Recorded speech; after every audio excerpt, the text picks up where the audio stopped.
Hey y'all, it's Fab Jen. I'm back with another review. This is going to be on the first impressions of Marc Jacobs Genius Gel in the color Cocoa Medium. Here's what it looks like. And here's the packaging. It came well packaged, came fast, 3-day shipping through Sephora.com. Excuse my phone. You can go to Sephora, the store, or go to Sephora.com and purchase it. You can also purchase this at Marc Jacobs local store if you have a local Marc Jacobs next to you. I don't know if all of them carry it, but they might even have a separate store somewhere in New York. I think they have a separate beauty store, just Marc Jacobs Beauty. But anyway, you can find it at marcjacobs.com if you don't have a Marc Jacobs near you. Okay, but those are the only two places you can buy it at. This is 1 fluid ounce. The packaging is gorgeous. I really do like the packaging. It does feel of quality. I did notice that the second time when I went to use it that there was a little bubble in there, looking like there wasn't a full ounce in there, but I'm thinking that's because the bottle is slightly bigger than a full ounce, and there might be a little space in there for whatever reason, maybe an air or whatever. I'm trying to think positively, you know, other than saying, hey, they jacked me of 1 ounce. So it's a possibility there might be a little less product, but I think it's a higher possibility that the bottle's slightly bigger and there's a little bit more room for the gel to move around and so on and so forth. But the only time I see that happening is when I use up a lot of the foundation. But I did receive this new. I didn't see the pump messed with or anything like that, unless Sephora has a special way to recycle their makeup. I don't know. But I did notice that there was a little bubble in there. So if anybody knows why there's a little bubble in there, somebody help me out. But a little bubble or a gap looking like there isn't enough product. I do have it on my face today. As you see, I will have pictures kind of showing you the process of how it looked like when I just had my contour on. I always highlight and contour with a cream foundation. I use Mayron HD foundation. I usually use medium dark 3 and 4 underneath my eyes and dark 3 or 4 for my dark areas, my darker contour, and then I apply the liquid on top. So you will always consistently see me using it as such. Any products, especially foundation, I do review on, that's the main time you're going to see me. That's always how I apply my makeup. So I'm basing my results on how I apply my makeup because that's how I normally do my routine. Okay.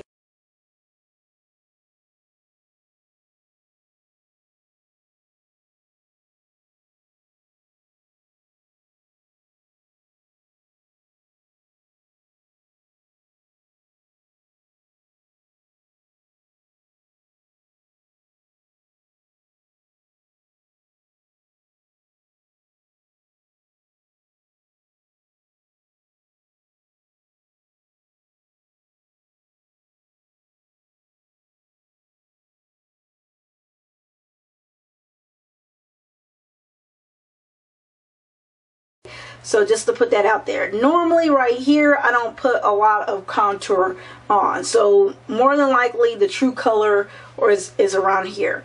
But I do powder, and I do use MAC Mineral Skin Finish or Revlon in MAC Mineral Skin Finish in Dark Deep and or Revlon Nearly Naked Powder in Deep. So more than likely that could affect the coloring of it as well. I just want to put that out there, disclaimer. So the results were good. It is definitely light to medium. This is not full coverage. This will never be full coverage. I don't know why they say it's buildable to full coverage. It is not. So if you're a full coverage type of girl, which I am, I love full coverage, but I can deal with medium. I can make medium work for me. This is why I got this, because I wanted something to where eventually, when my skin does get a little bit better, I can start wearing this more often. But however, I can work with medium and make it look like it's full coverage with the combination of the cream contour. So that's what I've done today. I've color corrected, I've concealed, I have powdered, so it looks like it is full coverage, but hunty, don't get it twisted. This is not a full coverage foundation. At the best, it's medium. So just put that little bug in your ear. It does have a slight fragrant smell. It's nice, but I don't really like fragrances in my perfume, but I will deal with it if it's a good foundation. This is a really good foundation at the start. I haven't had any breakouts. I did wear it previously and didn't have any irritation to my skin. It feels light, it feels airy. It does oxidize slightly a little bit darker, not like leaps and bounds, just maybe 1 or half a shade darker, which is cool because usually some foundation can go 2 to 3 shades darker, just depending, but this one oxidizes very little. It almost seems to kind of, after it sits on your skin, kind of meld in with your skin, almost giving an appearance of a light foundation. So you kind of have to keep that in mind. I did use a brush. I used the MAC, I don't have any MAC brushes. I used the Marc Jacobs Face Brush 1, which is Wreck Buff. I didn't want to over buff because I had that concealer and color corrector, but it came out really nice. I do like the finish. This is over 5 or 6 hours. I am a little bit oily in my T-zone right here. And I did use one primer, a mattifying primer right here in my T-zones. So everywhere else I just used a moisturizer. So it gives me a satiny type finish. However, this foundation is not a satin finish. This is a dewy, more kind of, after a while settles down, a little less dewy, but I highly recommend you set it with some type of powder. It does work well with powders and other products. It's sticking well to my face. It didn't stick to any dry patches. I have a patch right here that's really bad because I have an eczema patch, which is a really bad dry patch right here. That's my fault. The other makeup stuck to it, but the Marc Jacobs Genius Gel did not glide it right over it. So I'm very, very, very happy with it. The color is slightly off for me. I am like a NW43/NW45 mixed together. Less N45, a little bit more references down below so you can kind of compare. But yeah, this is pretty close. It's slightly a little off. I'm kind of afraid to mix it with something else because it is a gel-based foundation, so I don't know if it'll play well with others. So, but right now it's going good. I am going to get darker in the summer, so right now it's still like a little bit lighter, and the undertone is not even a little bit lighter. It's just more so the undertone is wrong to me than more so than the shade. I think the shade is a half a shade off, and I think the undertone is maybe a half a shade off. I have more issues with the undertone.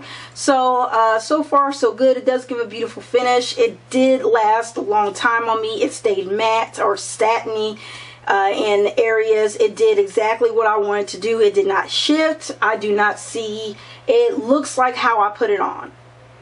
Just, it does, nothing's changed, nothing's faded. I don't see any marks. I did use a lot of concealers and everything, but everything's in place. So far so good. I did use this the first time with the Maybelline Baby Lips primer, and you have to be very careful with that primer. It's very slippery, but that's for another story. But I just kind of be careful with the kind of primers you use. But I didn't use any primer except in my T-zone to mattify my T-zone area. This is what it looks like. Again, if you have any questions or comments or anything I can help you with, please feel free to ask, rate, comment, subscribe if you like, and I'll talk to you guys later. Bye.